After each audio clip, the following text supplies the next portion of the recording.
Good afternoon, everybody. I hope you had a nice lunch break, and we're going to continue on this fabulous stage. Today, we're now moving into a session that goes deeply right into the heart of football. How is football evolving off-site pitch, on the pitch, in boardrooms, in digital spaces, and in the way, of course, fans connect with each other and with the sport. And from shifting media markets and changing those fan behaviors to the rapid rise of new platforms and technologies, football marketing is transforming so fast, and we're absolutely happy to have a very special guest and a special host. He's been inventing the finals, and he's been at ARD Broadcast for many years. Welcome, please, Hagen Boßdorf.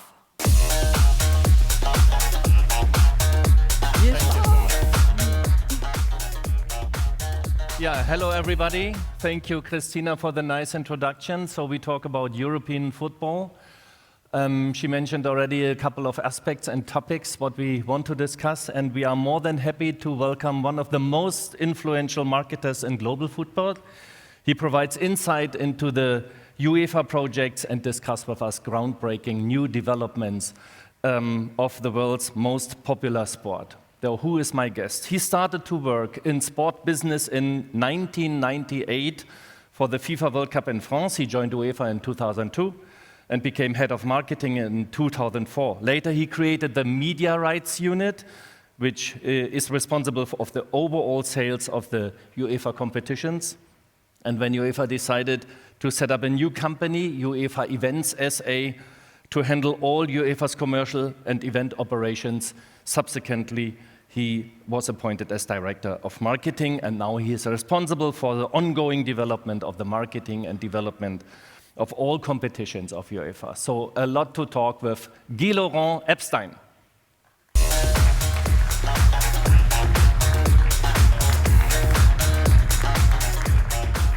Bonjour.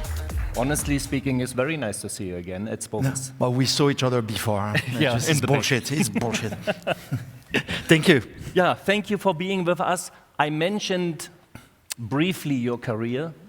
By the way, I started in '96. He doesn't have the good sources. 2 years, of course, the World Cup was '98. You started to, good. I thought your sources would be better. But I mean, if we meet you, of course you are young, energetic, ambitious, everything. But if I read this long career, you are actually a dinosaur of sports marketing. I'm a dinosaur, just leave it there. So, Guy-Laurent, when you started at the beginning of the century to work in European football, which development of the last 25 years you did not expect it? Wow, we didn't rehearse that one. Start okay, that's good.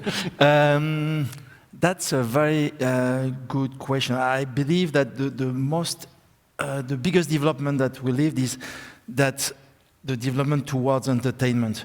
I guess at the beginning of the century, sports was very much protected as sport, and whatever was around it had to fit with what sport is. And nowadays, the direction is that the sport is also adapting to the needs of the media, the needs of the partners, in order to understand. The sports has understood that it needs all the surrounding and the business matters to grow as well.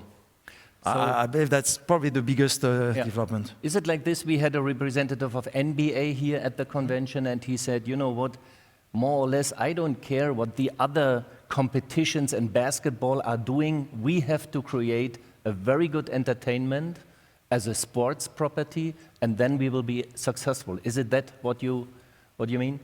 I mean two sides. The first side is that the focus on the product, and that's probably what the NBA was saying. So we have to call it a product, and some people that don't like it still, it's competitions. So the focus on the sporting side and the evolution of the competition, which is quite difficult in the world of sport because we are very conservative. We like to see a standard calendar with home and away matches, and that goes throughout the year. It's something that we all grew up with, and we're conservative on that. But innovation in the product, I mean, in any marketing, the product should be in the center of everything we do. So yes, it is extremely important, and it is extremely difficult as well. And the rest is making sure that you not forget all the surrounding, being the media, being the partners, being the digital world and the digital space, the evolution of the players' image and importance. That was not the case when there was no digital world or digital space. And taking all this into account to grow the product itself. Yeah, thank you for the introduction to the first part of our conversation. I would like to talk with you about one of your products, which is a Champions League. And you had a huge... Competition. Competition, yes, okay. And you had a huge format change. Many people think sports marketing is about communication and activation. At UEFA, it seems to start earlier. You talk about formats, rules, calendars. So using this example of a format change at the Champions League, could you give us some insight? How is this process structures within the UEFA? Yeah, so here I need to correct one thing is that it is not a marketing process. It is a sporting process to enhance the competition. So you would still say sport is the highest priority and everything comes... authenticity is key in sports, and we have the luxury in football to be extremely authentic, but it has to remain, and we see that the new formats that have been developed recently in the world of football are struggling to find their place. So authenticity is key, and of course we want the competition format to be absolutely authentic, and that's why it remains a sporting priority led by sporting matters. However, from what I said earlier, into this sporting development, the media and the commercial matters are considered in the development of the product. One example is the Champions League or Europa League or Conference League. We increase the number of match weeks into the competition. One key element for our broadcasters was to reduce the gap between the mid-December and mid-February, where in the past format there was no competition. And what was important, especially for the paid broadcasters, is to have matches of the competition in January, because people after Christmas start to subscribe again.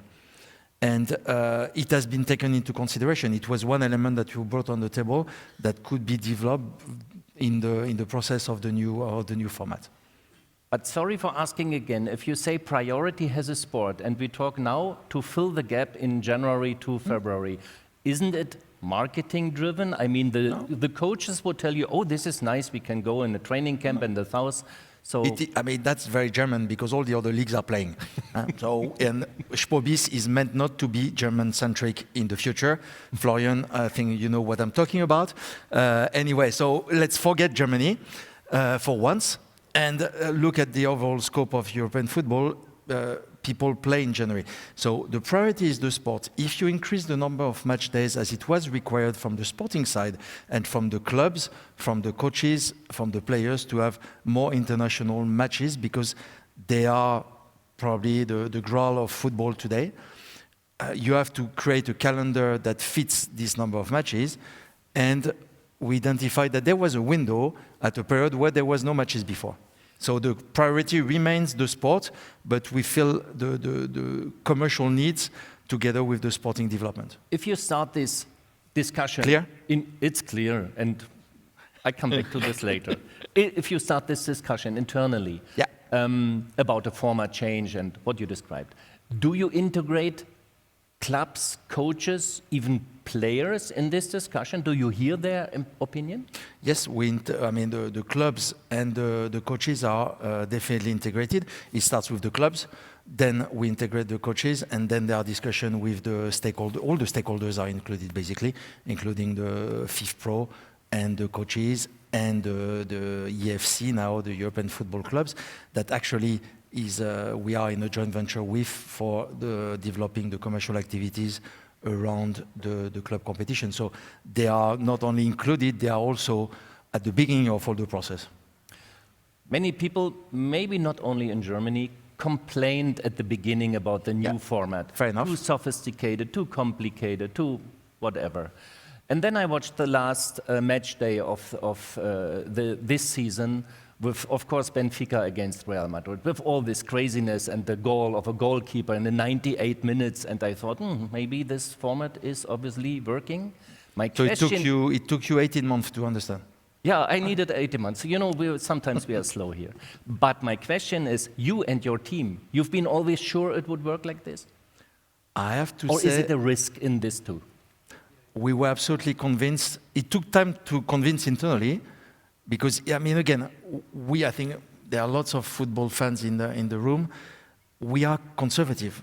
We have traditions of football, and we are used to certain ways of playing the competitions. And any change in the way it is played is a bit annoying. However, you could see that from last season, the starts. Probably the fans didn't really understand the concept of not playing home and away. The clubs have probably not fully understood the importance of winning all matches and probably scoring as many goals as possible. And we saw it with the Real Madrid-Benfica impact this year. And match day 8, which is the last match day of the league phase, has crystallized all of this last year, when the movement on the ranking of the clubs have been amazing. Some teams that were out got qualified, some that were still qualified got out, which was not happening in the past because it was more stable in terms of qualification process. So this year it has accelerated, and you could see that the clubs have understood that you are not dependent only, and the fans actually as well, you're not only dependent on your own results. You're dependent on everybody's results. And the last match day is another one that has proven with this famous match that the goal difference or the number of goals scored is extremely important as well. And Marseille, unfortunately, got out because they were one goal less than Benfica in the goal difference. And that's the beauty of the format. By the way, the only part I was missing was the reaction of Marseille in the program I saw. I don't know if you saw it, but they were playing in Bruges. Bruges put on the giant screen, congratulations to Marseille for qualification. Ah, no, I didn't know. Before the goal from Benfica, which is it's funny somehow, or not. It depends which way you look at it. Do you think this conference channel, which was brought by DAZN to the German fans, does it have changed the ways of fans to experience this league? Do you think is it kind of a new reception? I believe it has brought the understanding of what it means, this new format. Again, it crystallized the ranking movement and the need to be in the top 8 or the need to be in the top 24 for qualifying. I think it put into the light the new format completely last year. And since that, there is a different understanding of what it is. Actually, I received a lot of messages during this match day 8 from lots of fans, friends from the industry. And one American guy that is working in American sports said, this is officially the best day of sports in the world. Wow. Coming from America. Yeah. And this match, I mean, we had 61 goals scored in 90 minutes, with the ranking moving up and down all the time.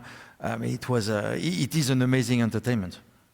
You mentioned already the football fans are famously conservative. They don't the sports fan. They don't want to have changes what they are familiar with.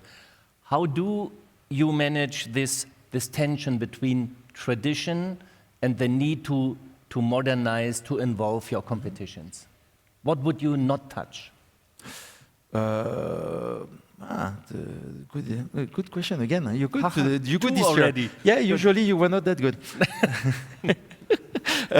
What I would not touch, I mean, the rules of football. I mean, the game itself. Again, coming back on the games itself, it's something that cannot really change. I mean, there were discussion of playing with 10 players rather than 11. I mean, there are lots of discussion. We'll see where it goes with the offside. I mean, again, it's not my field, so I can't judge really, and I can't give an opinion because I don't know the details. But I believe we should not change the rule of the games. It is said that people have less attention to watch games. I mean, we don't really see that. And the interest into the game stays the same. I leave it with my kids. I mean, they know far better than me the results of all the matches going on because they follow it in a different way, but they follow all the games. Yeah. So we are here at the Sports Business Congress, so of course we want to talk about some figures too. What about the commercial success of this competition format change after 1.5 years? Are you satisfied? Is it a question? It's a question. It's What a about question. the commercial success? Do you have a commercial success? We have an extremely significant commercial success in the first... Not only in the German market. But let me finish now. Excuse me. No, there is 2 steps into the commercial process of this new format. We had 1 step that was done until 24, where we were selling for the first time the new format. We were selling a promise, which partners bought in, and we had generated more than 25% increase before this format and the format implementation. So the promise was bought into by partners because they also saw the relevance. I mean, we spent time to explain and go through it as we did internally to show all the merits that it had and all the points that he was sticking for enhancing the quality of the competition by having everybody playing against each other, having top clashes every single match week, because the teams from pot 1 were playing against each other, what it was not the case before, having more match days, obviously, because we were going from 6 to 8, having the ability to have knockout playoffs, so another knockout phase that was balancing the length of the league phase, etc., that was bought in by the partners. So it was already a commercial success, selling only a promise. Now we've been experiencing it for 1 year. We are back on the market as we speak, and the feedback, and you saw the various auctions that were tender processes that we had so far in the European market, has been extremely successful and going far beyond what we did already in the first cycle. So yes, it is a commercial success, but again, it is first a sporting success that leads to a commercial success. And here you could compare to any marketing activity. You start with the product, and then you build a brand, you build a promotion, you sell it better, you have more means to invest into it, etc., etc. But the product remains the key asset that we have. And we've been lucky to have the right people to develop that competition format, which is, for me, amazing. So if you talk a little bit more about the media rights, Yeah. for example, Champions League, I really imagine your job as paradise. You know, over the last years, always new players come up, like Amazon and DAZN, now Paramount. So you just lean back, new players come up, they increase the competition, and you just collect them. That's why we're moving the office to a castle? Yeah, to Florida. No, that was FIFA, sorry. But seriously speaking, I the mean, competition situation between all these channels and platforms is, of course, an advantage for you. Well, it is 100%, but you create it as well. You create the right timing, the right format to bring it to the table at the right moment. So there are markets where there is no competition, and still the competition is doing well. Because, I mean, in Spain and France, for example, we are renewing with exactly the Amazon same people. stepped out? Yeah. They were not in. In France, we were exclusive Canal+, and in Spain, exclusive Telefónica, and we continue with them. And with a commercial deal that we are very happy with. So it's not only about the competition. The competition is extremely important. It's valuable for us, and it's probably valuable for the actors on the market, because with no competition, you have probably a tendency to step down and relax. Where I think this, we benefit from competition 100%. We created competition by bringing new actors on the market, and I guess everybody will benefit from this competition, with this increased competition. With Paramount Plus coming in very big into sport in Europe, it will not only benefit UEFA. I think you can imagine that these guys would also need to look into other competitions. In Germany, Bundesliga, in France, the Ligue 1, etc. Then you might have other actors coming in. I mean, Netflix is all around sport at the moment. They're picking and choosing very specific moments. I mean, the Christmas American football match is one example of how they pick the right moment that fits their need. But they are also around. So the world has evolved toward streamers, for more traditional broadcasters towards streaming platforms that are far more agile and far more easy to implement a model. I mean, imagine at your time, you could not create a channel from one day to the other. You mean this many years ago? Yeah, exactly, your time, when it was still black and white and all this. Yeah, when we met for the first time. When Yeah, I was exactly. working for the traditional ARD channel. Yes, exactly. But now, I mean, you can plug a channel within a few weeks. I mean, the example of the French league that unfortunately could not find any broadcaster domestically, they had to create in between end of July and the launch of the competition in August, a platform. And they did create a platform that has now 1.3 million subscribers. I mean, you could not have done that in the past. So these digital tools enables people to be far more flexible and creating more opportunities for the market. If we move on a little bit, still with media rights, but to the marketing of the national team competitions, like, of course, the Nations League and the Euro 28. What lessons from the Champions League rights you can learn for this cycle, or is it completely different business? So, of course, it is a different activity because the national team rights are targeted and are reserved somehow for free-to-air broadcasters by law. For the listed events regulations in most markets, there are reserves for the free-to-air broadcasters, being state broadcasters or commercial broadcasters. So the market is more closed and more directed towards traditional broadcasters. It is a question mark actually for the future. I mean, the objective of the listed events at the time was to make sure that it was available to the larger population possible. In a digital world, I mean, YouTube would deliver exposure to everybody in the country. So the definition of listed events should be reviewed in my view. Of course, to create more competition, that's my approach to it. But the reality is that the world is evolving where basically any digital platform can be reached by anyone in the country. So that's another discussion, but this has to evolve going forward, and we will look into this to see how we can manage that.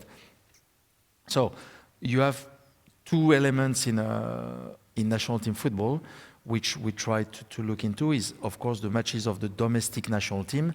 That is of domestic national importance, and we will always respect that. Actually, you can even forget the laws, the regulations. We will not be the one putting those matches behind paywall. Yeah. Because I think it's not necessarily because it's a listed event. But forget, it's not. Culture. It's a cultural. It's of national importance. It's important for the football fans, and we would not unilaterally decide to put it somewhere. So it is extremely important. It could be delivered differently. That's another question. But the fact that it's important for all the fans, it will remain and is key.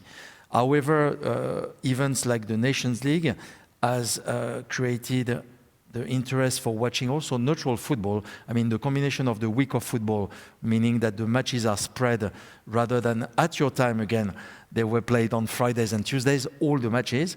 Now they are played from Thursday to Tuesday with same number of matches being played every day, which means that there is also a window, an opportunity to offer to football fans neutral matches of great level. I mean, I'm French, I love to watch Spain, I love to watch Italy, I love to watch Germany, obviously, and I love to watch England. So I would watch those other matches at times where my national team is not playing, and at time where there is no domestic league matches being played, because obviously the players are with the national team.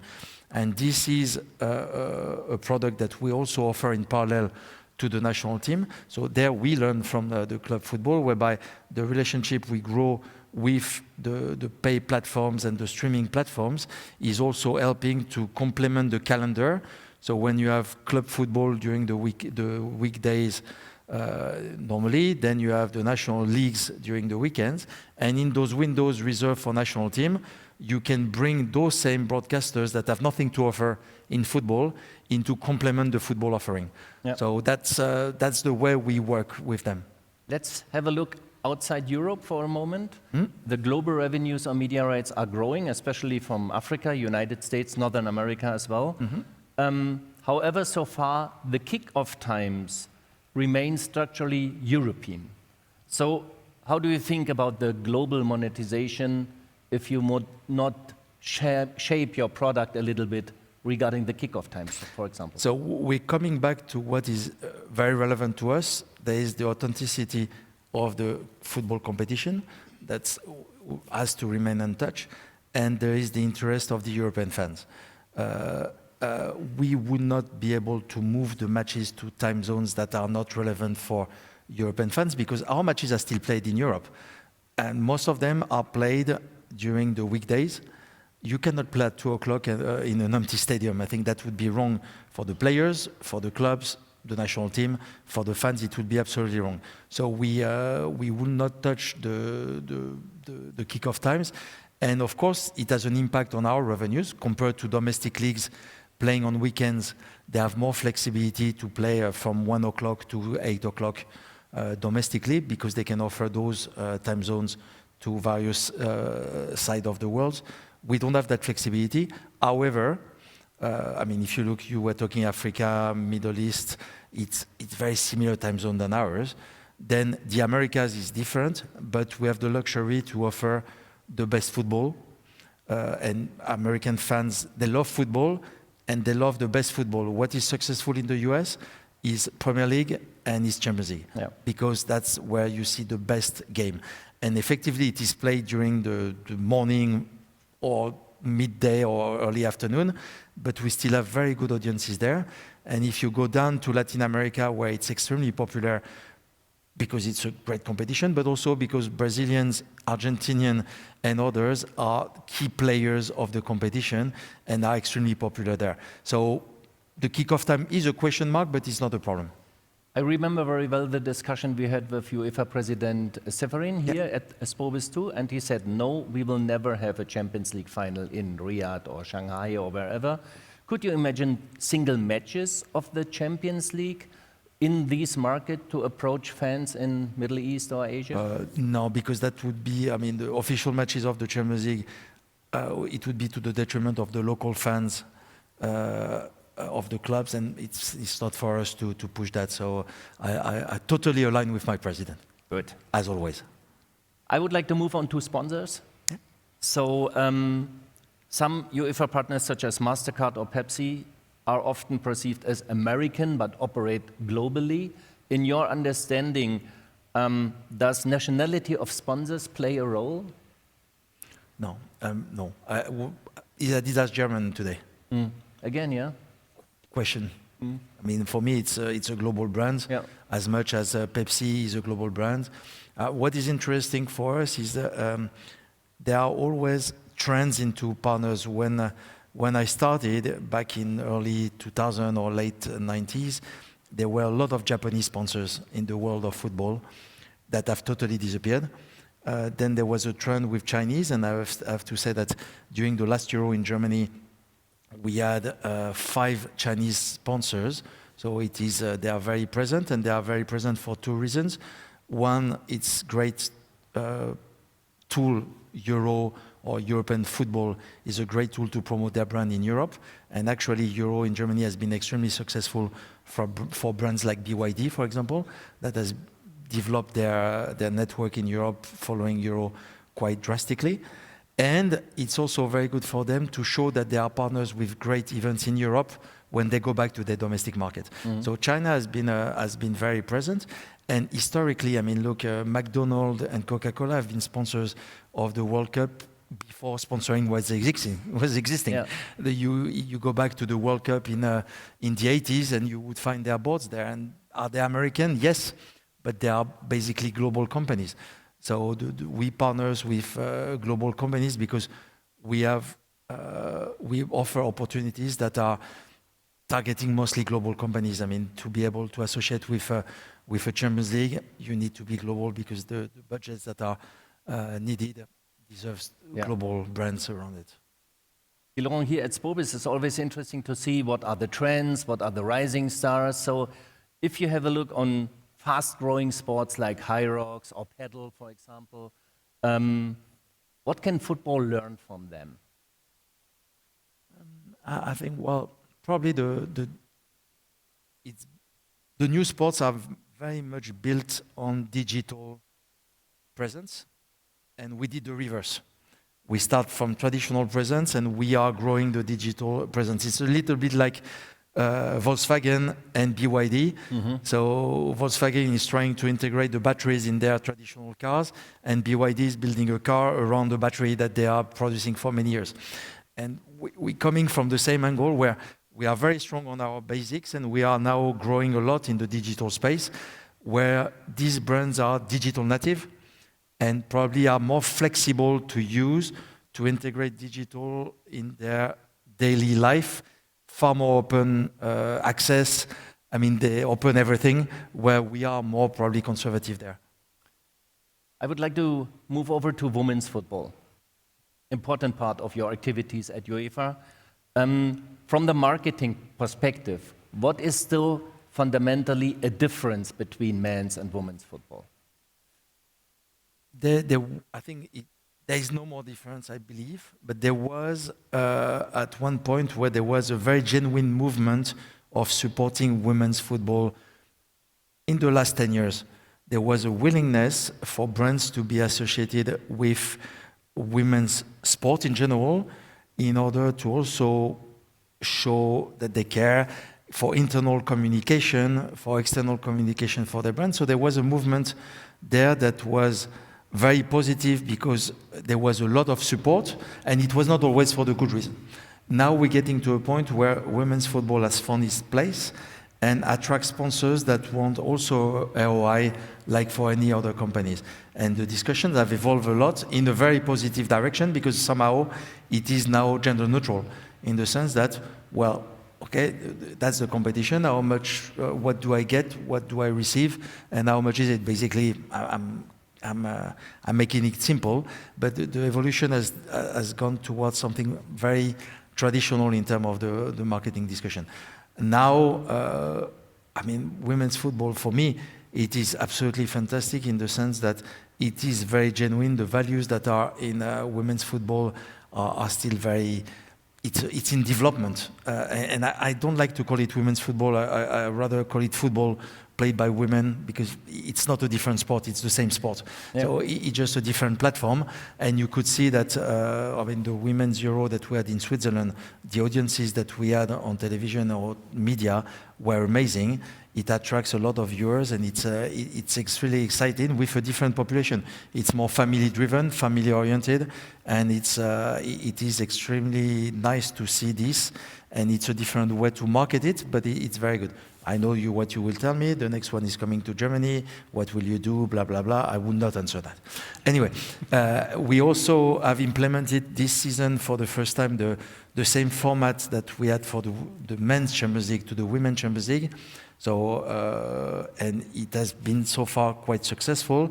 We had yesterday a workshop with the clubs to wrap up the league phase, and there is very positive feedback on it. We still have a lot of work to do. I mean, we've built in 10 years something amazing. I mean, women's football, and not UEFA in particular, we are part of it, but women's football developed in a way in the last 10 years that is amazing compared to 100 years, 150 years of the men's football.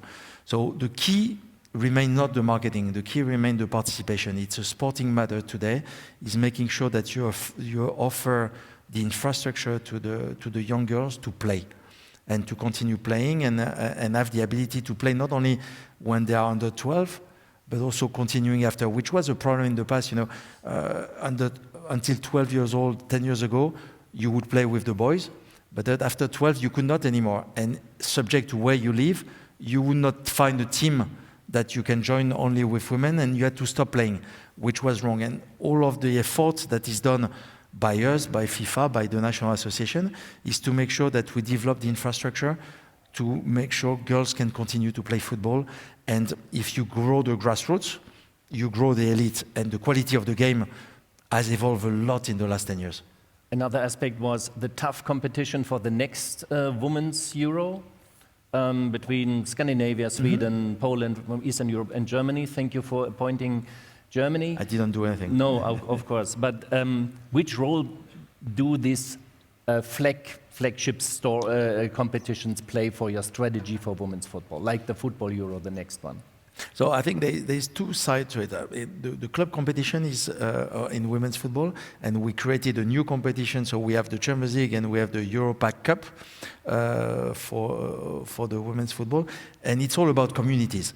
And communities in football is extremely important because that's where you belong together. You have a sense of belonging, and when you want to participate and play, this sense of belonging is extremely important.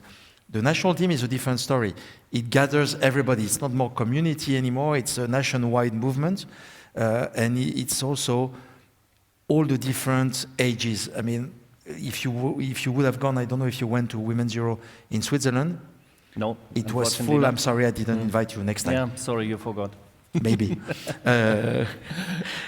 had a lot of families. The parents with their kids being boys or girls, and it's extremely positive to see this atmosphere. So it is where we have to develop that further, because that's the direction, and that's the beauty of the women's football, that it goes into that direction. Women's Football Euro in 29 is one event in Germany. We had the Euro in 24. We had the Nations League. We have, I guess, Champions League final. Three finals in club competitions. Yeah, there's one coming next in Leipzig. Yeah. So why always Germany? Because you're good at something, probably. Is it sport or is it marketing? No, it's. I mean, the infrastructure in Germany are very good. I mean, it's fantastic, and I have to say, when you see that second division Bundesliga 2 matches gather 50,000 people to watch their games in a very good arenas, I think there are no other countries in Europe that deliver that. So you have all the infrastructure, being airports, or the train, railways, we can talk about it, the hotel infrastructure, the stadium, the football fans. I mean, everything is there to enjoy playing football. So it is an important place for us to come, and it's an important football market. So we're always pleased to come back here. But we go a lot to England, we go a lot to Italy, we go everywhere. I know you have to answer political too. No, I mean it. Guy-Laurent, I would rather go to France, but... I started our interview with a look back, with your experience. I want to finish with a question to the visionary in you. So if we talk in 5 years, what will be very different regarding the UEFA competitions? What is a major change in the UEFA competitions for the next 5 years? I don't foresee major changes in the UEFA competition, because we've done a lot of work along the years to develop Nations League, the new format of the club competitions. We adapted the Euro qualification phase for the men and for the women to make them more attractive. So I believe we have done the work on the football side and the competition element. So I can't see football evolving a lot. You never know, but I think where we are today is extremely strong and is meant to stay for some time. The evolution is probably for us to look at what are the platforms, how we distribute it, is there a place for universal distribution of content, how do we monetize, if we talk money, how do we monetize what is outside of the 90 minutes of a game? We're probably good, all sports or entities are good at monetizing the live windows. How do we do outside of the live windows? I think that's probably more the direction. So at least 2 good questions from my side, many more good insights from your sides. Thank you so much for being with us this afternoon. Thank you. Thank you. Thank you. Thank you. Thank you. Thank you so much. I guess here will be a small interruption before we follow with the next program point. Thank you, Guy-Laurent Epstein. Thank you. Thank you again.